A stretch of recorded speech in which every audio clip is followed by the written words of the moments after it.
Get the latest Impact podcast right into your inbox each week. Subscribe by entering your email address at impactpodcast.com to make sure you never miss an interview. This edition of the Impact Podcast is brought to you by ERI. ERI has a mission to protect people, the planet, and your privacy, and is the largest fully integrated IT and electronics asset disposition provider and cybersecurity-focused hardware destruction company in the United States, and maybe even the world. For more information on how ERI can help your business properly dispose of outdated electronic hardware devices, please visit eridirect.com. This episode of the Impact Podcast is brought to you by Closed Loop Partners. Closed Loop Partners is a leading circular economy investor in the United States with an extensive network of Fortune 500 corporate investors, family offices, institutional investors, industry experts, and impact partners. Closed Loop's platform spans the arc of capital from venture capital to private equity, bridging gaps and fostering synergies to scale the circular economy. To find Closed Loop Partners, please go to www.closedlooppartners.com.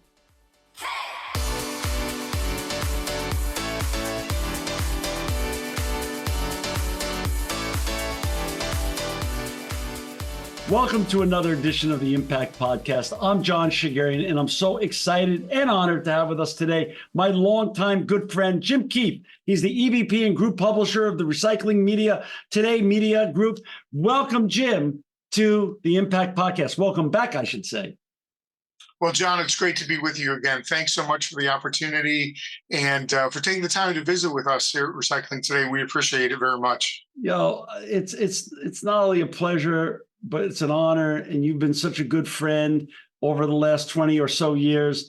And recycling is actually really now become one of the most exciting industries now that the whole world is shifting from the linear to circular economy. That's literally saying, how is it going to do that? Well, recycling is one of the main basically pillars of how we're going to get from the linear to circular economy. So you're like literally at the center of main of the new economy that we're going into right now.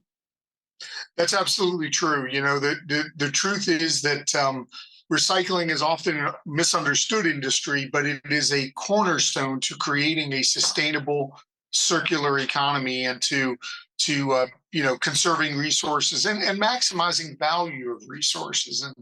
And sometimes recycling gets a bad rap. I think a lot of times in the consumer media, you have journalists who want to make headlines, and they find one thing that doesn't work right about a recycling program, and they taint the industry. And the truth is there are literally millions of tons globally of recycled materials captured, reprocessed, and introduced back into the economy every year. It offers a tremendous energy savings and resource savings, as well as carbon reduction across the economy that people, I think, often don't think about it. You know, recyclers are the original environmentalists.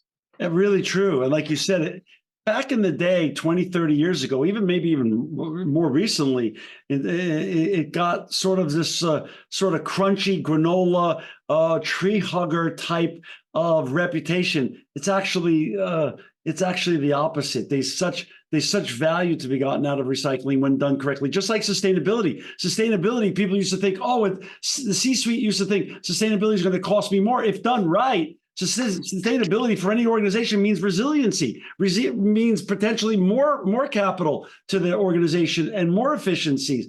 But again, it comes from education, and sometimes it's a taller mount to climb. But the fun part is you're now an overnight success over the last 30 years. Now you're now you're in the most exciting industry. Yeah, it's amazing. You know, I'm almost 35 years in the industry, wow. And the recycled materials industry is really a foundational industry, and a lot of people don't think about this. But the truth is that whether it's a school, a hospital, whether it's the can that you like to drink your favorite water or soda out of, whether it's virtually anything you can think of, the bridges that you drive over, the electronics that you use each day, are all made possible because of the materials that are returned back to the supply chain through the recycled materials industry. It's really a pivotal part of the economy. I couldn't agree with you more. Jim, you are really an iconic legend in the recycling industry. And I want to just give a little history. You've been in it, like you just said, 35 or so years. How did you get on this fascinating journey? Where were you born and who inspired you to even get into this industry way before it was cool and hip and actually an industry that is now the forefront of the new economy? Well, John, I'm a Northern Ohio native. I was born in East Cleveland, Ohio, and I've lived here in the Northern Ohio region for my whole life. Proud Ohioan, love this part of the country. And I joined the industry back in 1991. And I came in working on Recycling Today magazine for our parent company, GIE Media. And what happens is if you're around the recycling industry for any period of time, people always say it literally gets into your blood. And when you see the good that's done, when you see the innovation that the industry represents, when you see the fact that it is a truly global industry, the recycled materials industry is a raw materials market that provides critical manufacturing feedstock for literally anything and everything that encompasses our daily lives. And you begin to get a sense that this is an industry you can make a difference in. You make a difference. There's a great old expression that I often think about that we don't inherit the world from our parents. We borrow it from our children. And so the thought is, what are we doing in our lives as professionals, but as business people to protect that, right? To make that possible. And I don't think there's a lot of industries that make the contribution to protecting our world in the way that the recycled materials industry does. And one of the amazing elements there to think about is that so many products in our world, the things that we think of in our modern life, whether it's our cell phones that we all rely upon, or whether it's our computers that are letting this conversation happen, many of those materials are really not designed with end of life in mind. And so the recycled materials industry is the one who's got to capture that material at the end of its life, end of its useful life, and then deal with all of those constituent materials and find out the best way to process and remanufacture a specification raw material for basic industries. And that's a complicated business. It's very challenging. With what you've done at ERI, John, you've been an absolute pioneer in figuring out how do you take end-of-life electronics and create raw materials that are going to drive our modern society. And I think that the industry doesn't get the credit that it deserves, quite honestly, because that design for recycling component isn't done very well by basic industry. And if one thing, and I know we're going to get to a couple of topics here, but that's one message that you just want to share with people as CEOs, as business leaders, think about what does sustainability mean? Part of that journey has to be thinking about how do you design for end of life? What happens at end of life? And the pivotal thing there as well is partnerships. You've got to be open to partnerships and coordination across the supply chain to allow for reverse logistics and things of this nature to work. Again, I don't want to get in the weeds, can be complicated like any business, but the thing that I really want to emphasize is the fact that we need more design for recycling. We need manufacturers to think about end of life for the products that they produce. Jim, that's a brilliant point because I know you're spot on. The first 15 years of our existence at ERI, we dealt with 75 to 80 OEMs or clients.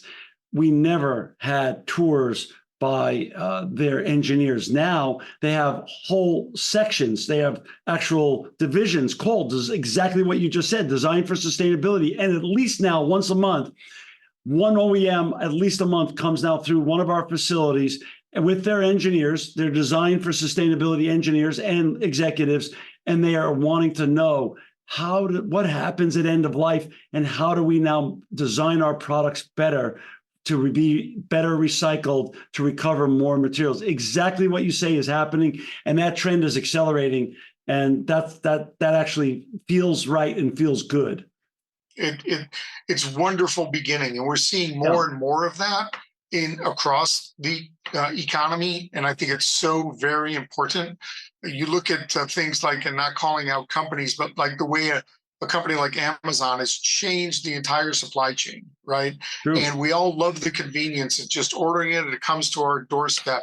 But that means something in terms of packaging, and how do you get that packaging back into the remanufacturing process? That's so true. That's so true. Starting with Recycling Today. Recycling Today is the true news leader for the recycling industry. It's the first magazine and publication I ever referred to. 20 years ago when I got in the industry, over 20 years ago, it's still my go-to publication. What is the exact mission of Recycling Today, and how has it evolved during your leadership as group publisher of Recycling Today Media Group? So Recycling Today has deep roots in the industry. It actually goes back to 1963 when it was originally founded as Secondary Raw Materials Magazine, which kind of, sexy name, right? But it does grab the idea of what we're trying to drive through to people today, is that we are a recycled materials industry who captures, remanufactures specification raw material to go back into the supply chain. And the mission of Recycling Today is really to be the business magazine for recycling professionals. We cover news, we cover legislation, regulation, technology, commodity markets, all of the things that help to drive the industry. If I think about how that has evolved and changed over the years, certainly one of the biggest things was the development of the internet. We used to cover news in the magazine itself, in the print magazine. That was the only way, right? Now we don't cover news in the magazine because we produce newsletters twice a week that go out to the industry, and we have over 100,000 unique visitors coming to recyclingtoday.com every month to get business intelligence, news, market news, business insights. In the print magazine, we really focus on business intelligence, analysis of the industry, where it's going, what's driving it, how's it going to change, where's it going to evolve, and what does that mean? When we think about things like how do you move towards green steel, decarbonizing the steel industry, right? It's not an easy thing to do. It requires the recycled material supply chain to make that happen. You look at things like aluminum. Recycled aluminum consumes like 90% less energy than producing aluminum from virgin materials. And what hospital could you ever go to in your life that doesn't rely upon aluminum for parts of that environment? Stainless steel in that environment, right? All dependent upon the recycled materials supply chain. And so Recycling Today really tries to focus on what do business executives, owners, managers need to know to manage their business effectively in a rapidly changing world. And that's our mission. That's what we focus on here at Recycling Today. What are some of the bigger trends now that you're excited about with regards to the recycling industry as we now head into this big shift, legacy shift, generational shift from the circular, from basically the linear to circular economy? It's very exciting time in the business because there is this acknowledgement on a global scale that we need to move away from a linear economy to a circular economy. Right. And more businesses are realizing they have a role to play in that process. I mentioned a couple of these things. We're seeing this massive movement towards green steel. Right. Listen, steel is a base material. It is everything in our modern life is relied on steel. You can't have a bridge over a river. How do we traverse the Mississippi River, right? We just drive over a bridge today. That bridge is built on steel, right? Skyscrapers, schools, our automobiles, EVs all rely upon steel. Greening that industry is critical, and the recycled materials industry plays a role in that. You look at packaging.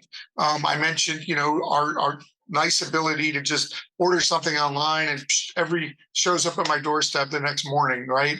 And that relies on packaging. And the packaging industry is an industry that is largely based on recycled commodities. You see the cardboard boxes that enter back into the recycling stream and go turnkey. We need more people at home to make sure that cardboard's getting back to the recycling channel. Don't put it in the waste bin, put it in the recycling bin, right? To me, that's a very exciting time. The other thing that we're seeing that to me is very, very exciting in the recycling industry is the evolution of technology. Technology plays such an important role in what is possible today. And I was looking literally just the other day, I mentioned I was in Las Vegas at a big industry convention, and I was looking at an AI platform that allows processors of material to analyze not only the efficiency of their plant in terms of capturing everything that can be reclaimed, but also then ensuring its purity so that it's as clean and pure as it can be. So when it goes back into the manufacturing process, it's a true and necessary raw material. But it can also help brand owners because it can go all the way down and identify packaging all the way to a SKU number. So you can tell that this is from this manufacturer, this product, and it was distributed in this part of the country. So that kind of visibility into the recovery channel is, I think, holds the potential to revolutionize the continued evolution of the industry. You use a great word, transparency. It seems as though everyone I speak with, chief impact officers, ESG officers, chief sustainability officers, the word transparency is now being coupled with radical transparency as to one of the major pillars of good recycling habits, good circular economy behavior, and things that surround those topics. Is that's something you agree with, I take it? I agree with it wholeheartedly. And I will go a step further, John. It also begins to open the door to accountability. I, as a consumer, have a choice to make in the products that I choose. And if manufacturers are increasingly not aware of their obligation to design for recycling, design at the end for end of life, what is going to happen to that material, whether it's your automobile or it's your box that comes in or your tennis shoes or whatever it is, we all play a role. That visibility into the system, into the recovery, into the supply chain that is increasingly available today also will provide mechanisms through which we as consumers will be able to hold the companies we buy things from accountable. Makes sense. For our listeners and viewers who've just joined us today, we've got Jim Keefe with us. He's the EVP and group publisher of Recycling Today Media Group. To find Jim, you could go to www.recyclingtoday.com. Jim, I was last year, had the honor of being at your inaugural battery and critical metals recycling conference that Recycling Today and your media group put on. It was a terrific event. It was packed. I know you're having the event again this year in June in Atlanta. Talk a little bit about why you came up with holding this event last year, why you're doing it again this year, and why that topic. Well, the reason we developed this event, John, is because of the fact that batteries are proliferating in our society. I mean, If you think about it, those of us who travel or just go to the office or go to the gym in the morning, you wouldn't think about this, but as you're on your way to the gym in the morning, how many batteries are riding with you? You've got probably ear pods because you're listening to a podcast or some great music. You've got your cell phone with you. So right there, you've got 3 batteries riding along with you. They are everywhere. And the thing about batteries is twofold. On one hand, batteries are manufactured from critical raw materials. These are strategic materials, and they're also expensive and hard to mine and hard to refine. And so when we produce them already, it is absolutely essential that we capture the value from those materials at the end of that battery's useful life to go back into new batteries, right? We don't want to mine more material than we absolutely need to. And so to make that work, we've got to reclaim batteries at the end of their life. And think about it, John, there are micro batteries, small batteries, medium-sized batteries, and then we go all the way up to things like EV batteries. And we're talking about, now transportation through the form of trucking. So you're looking at trucks with batteries, electric trucks. That's a big battery. We need to make sure we capture all of those materials at the end of their useful life. But the other thing is safety. Listen, I made the comment earlier, we don't inherit the earth from our parents, we borrow it from our children. We do not want the materials that are in batteries to end up in landfills and to end up creating, frankly, a toxic problem for our society, right? But also, what a lot of people don't realize is that batteries are dangerous. They're very dangerous. And we have a lot of essential workers who work in whether it's the refuse collection, the environmental services industry, who are on the street every day. We don't think about this as consumers. We put the garbage at the end of our driveway and we think it just goes away. But guess what? Somebody's doing that work. Right. And batteries that are not properly handled and end up in the garbage stream are very dangerous. They start fires. And you see facilities, you see trucks. I want every worker to go home at the end of their day. I do not want that worker to be in a garbage truck that catches fire because there's a battery in the back of that truck that gets crushed in the process.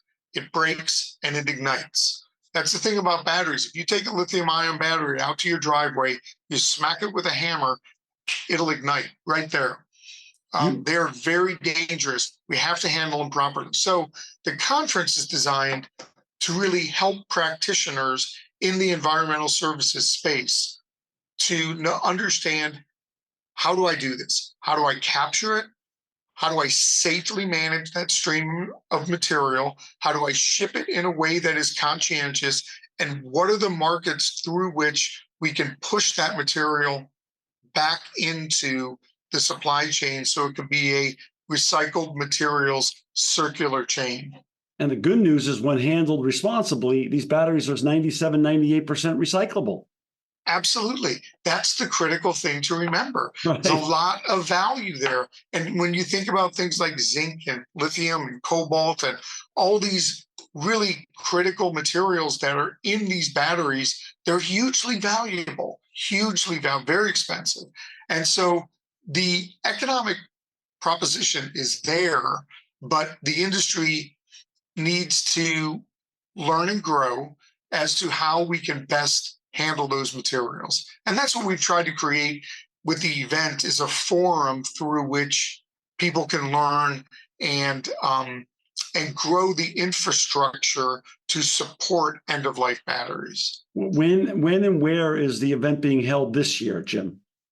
We're going to be in Atlanta, Georgia, and the dates are June 12 and 13. I think that's the right date. Did I get that right, John? No. I know that's okay. We can. That's what I get for flying home on a red eye last night. That's why we can. That's why we can correct this. I know it's the day after Father's Day, which is the 17th. So I know it's not the 12th and 13th. That's okay. We are 17 and 18 in Atlanta, Georgia, and Let me we're let me going ask it to again. Let me ask it again. So he has it. So he has it. Just a Jim. Where and when is the event being held this year? this year. We're going to again be in Atlanta, Georgia. It's the heart of the new battery belt Oh, across the country. So that's the reason we're in Atlanta, and we're going to be June 17 and 18. wonderful. Who are some of the keynote speakers? If people sign up to come to this great event, who can they expect to see speaking at this event?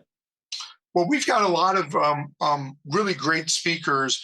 We've got consumer brands like someone like a Staples, who's really right out there with their supply stores all across the country. We've got their leader of sustainability coming in. We've got consumer brands like Energizer Battery. Their head of sustainability is coming in. We've got Call to Recycle involved. They're running one of the largest battery collection programs that exist in the nation. And we've got important processors. The CEO of Ascend Elements, who's a large battery recycler, is going to be our keynote speaker. And we've got industry leaders from across the space, people like yourself, John, who's going to be involved at an ERI, Yeah. as well as companies like Regency Technologies. Many of the electronics recyclers that are in the country are some of the top folks at the front lines of battery recycling in North America. But we've also got groups like SP Global Platts, right? So these folks are going to provide business intelligence on what's going on in the markets for these materials, how people can take advantage of them. We've got companies like Lighting Resources who are absolute experts on how do you sort by battery chemistry, how do you ship these materials efficiently and responsibly. So we've got some really top-notch industry leaders coming for this year's program. Do you expect last year's event was a smashing success? I loved the whole event and learned a lot there. Do you expect this year's event to even be bigger and better? We do. The interest has been, off the charts. And again, part of it's because batteries are everywhere. Part of it's because batteries are a real challenge at the end of life. So we've had tremendous response. That's awesome. Where can people learn more about the conference and register to attend? Yeah, we would invite you to visit batteryrecyclingconference.com. Great. So it's batteryrecyclingconference.com. We'll put that in our show notes for our listeners and viewers, and we'll also add a registration form in our show notes as well. Jim, you and I are good friends outside of all the other things we do together at your great conferences.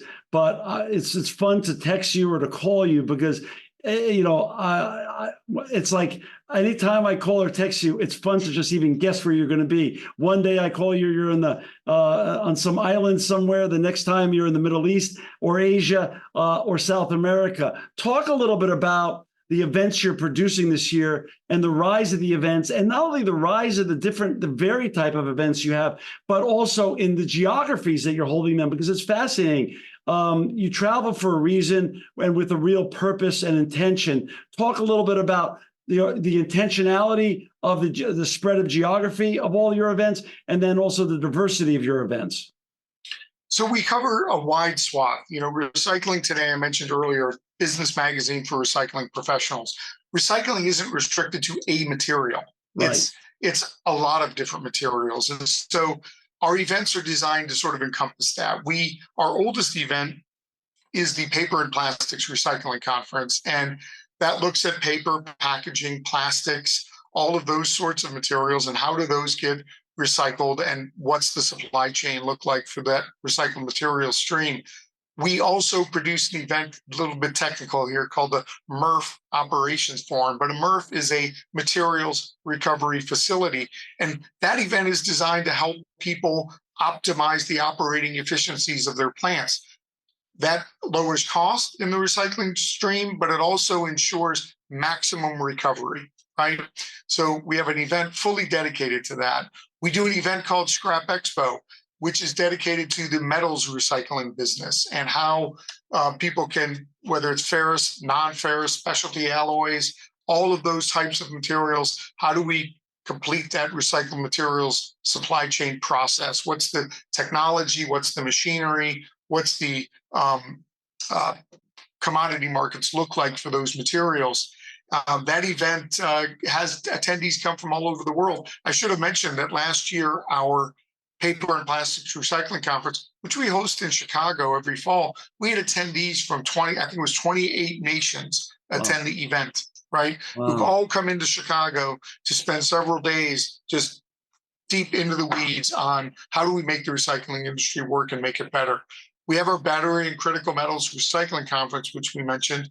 And we also have our Corporate Growth Conference, which is an event that's dedicated to the broad environmental services industry, but it's really dedicated to help entrepreneurs in the space find a channel to fund the businesses. It's also an event that helps those who are stewarding ESG investment funds to find investments that are true green companies, right? Companies who really make sustainability work.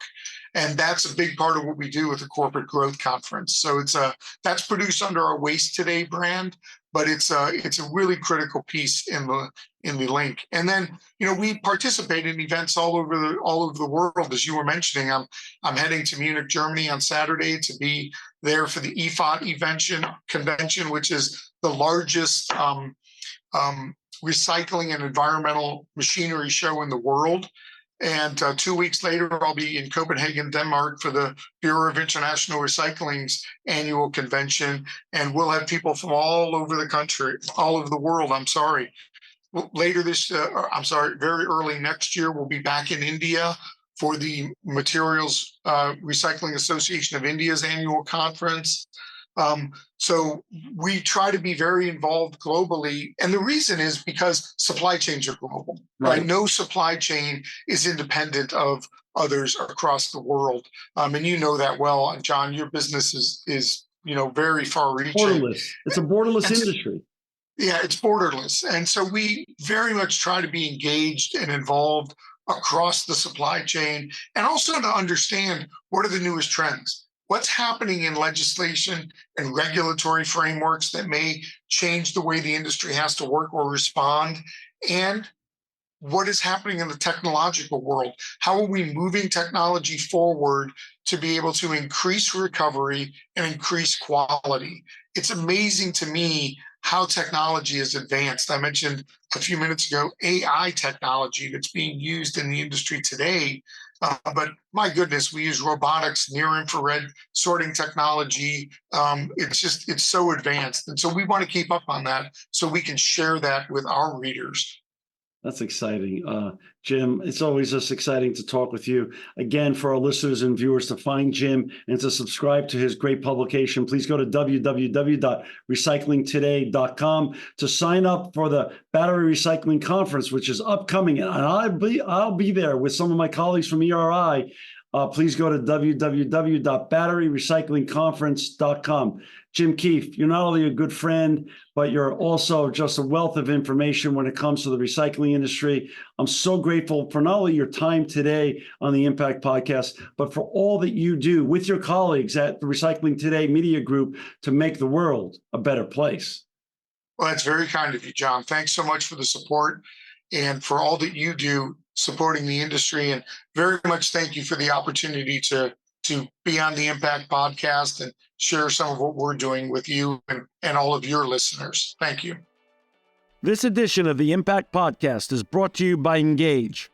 Engage is a digital booking platform revolutionizing the talent booking industry. With thousands of athletes, celebrities, entrepreneurs, and business leaders, Engage is the go-to spot for booking talent, for speeches, custom experiences, live streams, and much more. For more information on Engage or to book talent today, visit letsengage.com. This edition of the Impact Podcast is brought to you by ERI.